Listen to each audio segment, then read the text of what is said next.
હર હર મહાદેવ બધાને welcome back to my channel. તો સવારના બધા જ કામકાજ પતાવીને નીકળી ગયા છીએ ફરવા માટે। અચાનક જ પ્રોગ્રામ કરી નાખ્યો। દેરાણીનો ફોન આવ્યો કે ક્યાંક હાલીએ ફરવા, આજ રવિવાર છે તો વાતાવરણ તો જુઓ બહુ જ લીલોતરી ચારે તરફ હતી। તો કીધું ચાલો અચાનક જ ફટાફટ ઘરના કામ કરી રસોઈ કરીને નીકળી ગયા।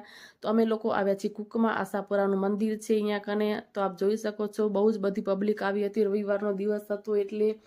તો અહીંયા કને જો પહેલા દર્શન એ કરી લેશું, એના પછી આપણે બેસશું। તો માતાજીનું મંદિર છે, આપ જોઈ શકો છો। તો અંદરથી પણ તમને હું દર્શન કરાવું।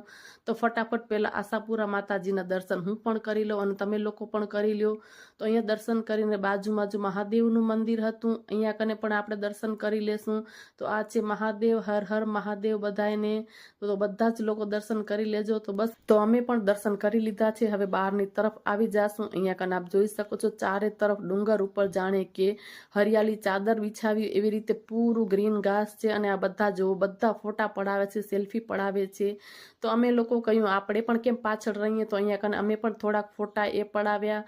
બસ થોડીક વાર ટાઈમ જો અહીંયા કને નીકાળ્યો, બહુ જ મજા આવતી હતી, એના કોઈ શબ્દ જ નથી, એવું જો સુંદર વાતાવરણ હતું, સુંદર માહોલ હતો।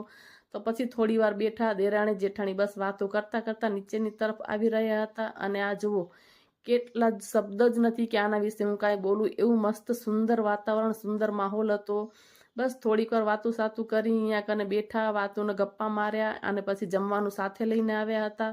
તો બસ આ બધું હું તમને લોકોને દેખાડતી હતી કે કેવું સરસ વાતાવરણ છે। અને ફોટા પાડવાની તો અહીંયા કને આપણે જાણે જોવો કે ચારે તરફ બધા ફોટા એવી રીતે ફોટા જ પડાવતા હતા, એવો સુંદર માહોલ હતો।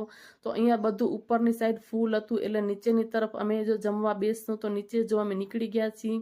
એને રસ્તા તો તમે જો જાણે આબુ જાતા એવા પૂરા વળાંકવાળા ચાળીવાળા રસ્તા હતા। તો નીચેની તરફ જઈને અમે લોકો જમશું। તો આવી હરિયાળી જો પૂરું છે, ચારે બાજુ ઘાસ છે, તો ગાય માતા પણ ચરવા માટે આવી ગઈ છે। અને સામેની તરફ આપ જોઈ શકો કેટલી બધી જો ગાડીઓ આવી છે, કેમ કે રવિવાર હતો તો બધા જમવાનું લઈને આવ્યા છે। તો અહીંયા કને અમે બનાવશું ચાટ, જો હું ઘરેથી પલાળ્યા હતા મગ અને ચણા, જે મેં વિડીયોમાં બતાવ્યું હતું।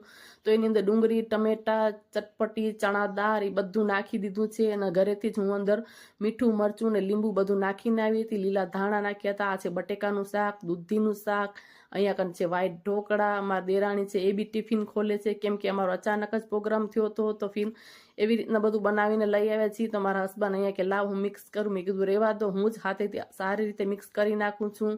તો બસ પાછળની તરફ આપ જોવો છો બધા જમવાનું લઈને આવ્યા હતા। બસ અહીંયા કન બેસીને જો ચટપટી ચાટ છે એ હું ખાઈશ તો બહુ જ મસ્ત લાગતી હતી ખાવામાં ચાટ। તો ચાટથી જ મારું તો પેટ ભરાઈ ગયું હતું। પછી રોટલી તો મેં એક જ ખાધી। તો આ છે આજનું અમારું જમવાનું, જો બહુ જ મજા આવી।